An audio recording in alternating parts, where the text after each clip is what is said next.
ત્રીજા અધ્યાયનો સારાંશ. અર્જુન શ્રી કૃષ્ણને પૂછે છે કે આપ તો જ્ઞાનને જ કર્મ કરતાં વધારે સારું માનો છો, તેમ છતાં આપ મને ઘોર કર્મમાં કેમ જોડો છો? આનો પ્રત્યાત્તર આપતા શ્રી કૃષ્ણે કહ્યું કે કર્મ દરેકને કરવું પડે. કોઈ પણ મનુષ્ય એક ક્ષણ પણ કર્મ વિના રહી શકતો નથી. અન્નથી પ્રાણીઓ ઉત્પન્ન થાય છે, વરસાદથી અન્ન ઉત્પન્ન થાય છે, યજ્ઞથી વરસાદ આવે છે અને યજ્ઞ કર્મથી થાય છે. આમ યજ્ઞ કરવા માટે તો કર્મ કરવું જ પડે. ભક્તિ પ્રધાન કર્મયોગી વિધિથી મમતા, આસક્તિ અને કામનાનો ત્યાગ કરીને શ્રી કૃષ્ણ અર્પણ બુદ્ધિથી કર્મ કરવા જોઈએ તેમ જણાય. શાસ્ત્ર જે કર્મો કરવા સૂચવે છે તે કર્મો કરવા પ્રશંસા કરે અને તેના કરનારની બુદ્ધિ ભ્રષ્ટ થાય છે તેમ જણાય. આ પ્રકારે રાગ દ્વેષ ન પડતા સ્વધર્મ પાલન કરવા માટે ભાર દઈને કહ્યું કે વળી કામથી પેદા થનાર બધા જ અનર્થો અંગે સમજ આપી વિવેક બુદ્ધિથી ઇન્દ્રિયો અને મન ઉપર સંયમ રાખવા જણાય છે. અર્જુને પૂછ્યું, હે જનાર્દન, આપે કર્મ કરતાં જ્ઞાનને શ્રેષ્ઠ માન્યું છે, તો પછી આપ મને ઘોર કર્મ કરવા કેમ કહો છો? આપ ક્યારેક જ્ઞાનની પ્રશંસા કરો છો તો ક્યારેક કર્મની પ્રશંસા કરો છો. આથી મારી બુદ્ધિ ભ્રમમાં પડે છે. દરેકે કર્મ કરવું જરૂરી છે. આથી આપ મારા હિત કાજે એક જ બાબત જણાવો.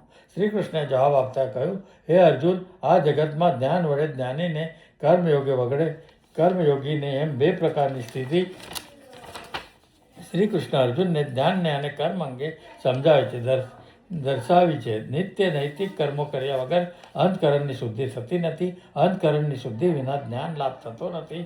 જ્ઞાનના લાભ વિના મોક્ષ પ્રાપ્ત થતી નથી. કર્મ તેજવાથી મોક્ષ પ્રાપ્ત થતી નથી. દરેકને કર્મ કરવું જરૂરી છે. કોઈ પણ મનુષ્ય કર્મ કર્યા વિના એક ક્ષણ પણ રહી શકતો નથી.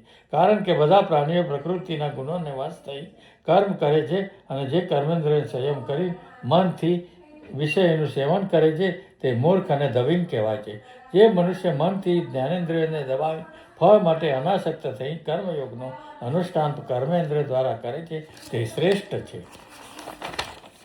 સંધ્યા ઉપાસના વગેરે કર્મ દરરોજ કરવા જોઈએ. જો તું આ બધે રીતે કર્મ કરવાનું છોડી દઈશ તો તારું શરીર પણ ટકી શકશે નહીં. ફળની ઈચ્છા વિના કર્મ કર. ઈશ્વર નિમિત્ત કર્મ સિવાયના બીજા કર્મ બંધન નાખનાર. આથી ફળની ઈચ્છા ત્યાજી દઈ કર્મ કર.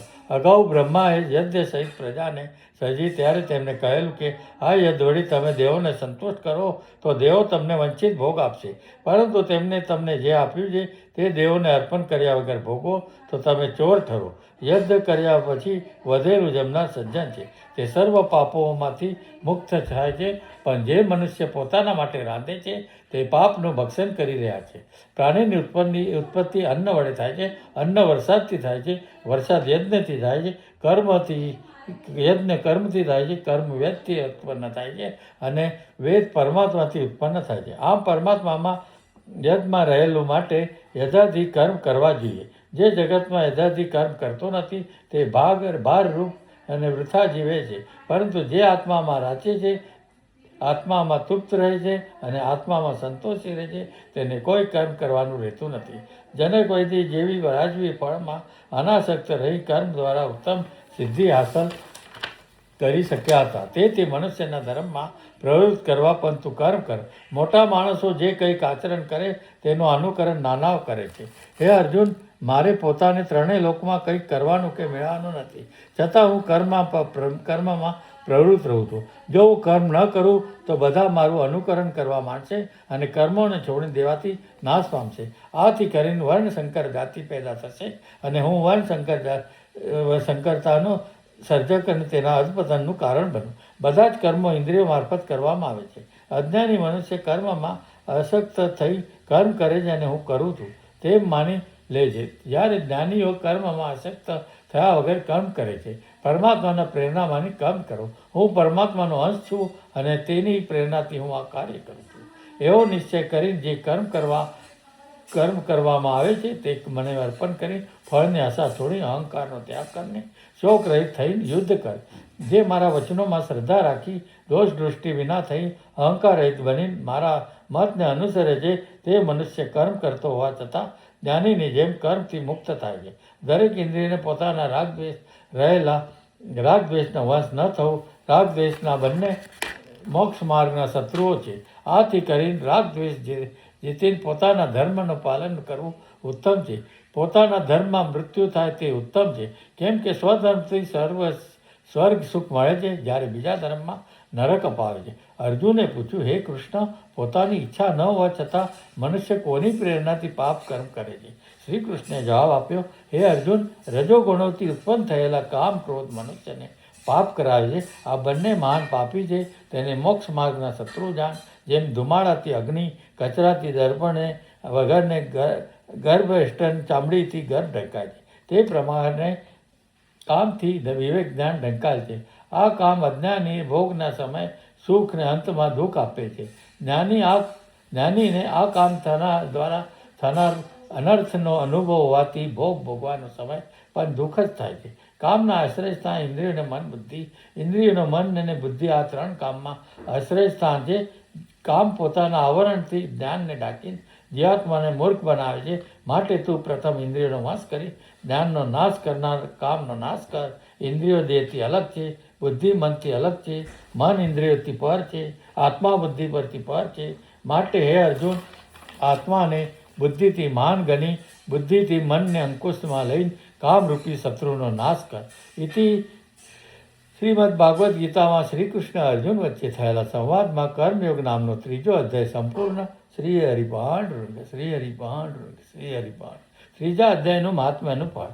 પાર્વતીજીએ શંકર ભગવાન અને લક્ષ્મીજીએ વિષ્ણુ ભગવાનને કહ્યું, હે પ્રભુ, આપ હવે મને ત્રીજા અધ્યાયનું મહાત્મ્યનું અને તેના ફળ વિશે જણાવો, જે સાંભળી અમે કૃતજ્ઞ થઈએ. આથી કરીને શંકર ભગવાને પાર્વતીજીને અને વિષ્ણુ ભગવાને લક્ષ્મીજીને આ મુજબની કથા સંભળાવી.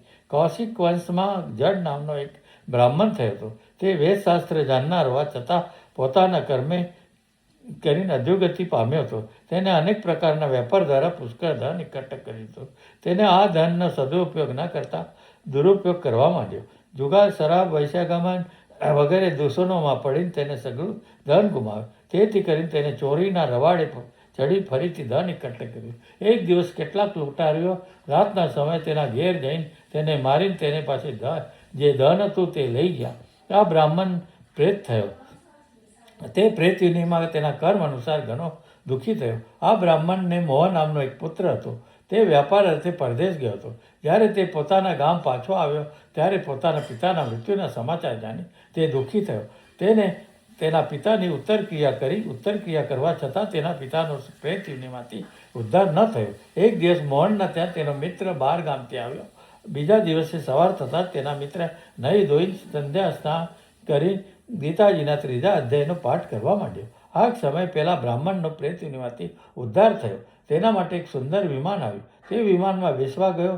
આ વખતે મોહને તેના પિતાજીએ પૂછ્યું કે તમારો ઉદ્ધાર કેવી રીતે થયો? ત્યારે તેના પિતાએ કહ્યું, તારા આ મિત્ર ગીતાજીના ત્રીજા અધ્યાયનો પાઠ કરવાથી તે સાંભળતા જ મારો ઉદ્ધાર થયો. છતાં તને એક કામ સોંપું છું. મારો ભાઈ અને આપણા પૂર્વજો હજી નરકમાં દુઃખ ભોગવે છે. તેમને દુઃખમાંથી મુક્ત કરવા ત્રીજા અધ્યાયનો નિત્ય પાઠ કરજે. આ પ્રમાણે બ્રાહ્મણ પુત્રે ત્રીજા અધ્યાયનો નિત્ય પાઠ કરવાથી તેના પુણ્યના બળે તેના પૂર્વજનો ઉદ્ધાર થયો. સાથે સાથે તેનો મિત્ર પણ મૃત્યુ પછી વૈકુંઠ પામ્યો. શ્રી હરિપાંડુરંગ, શ્રી હરિપાંડુરંગ.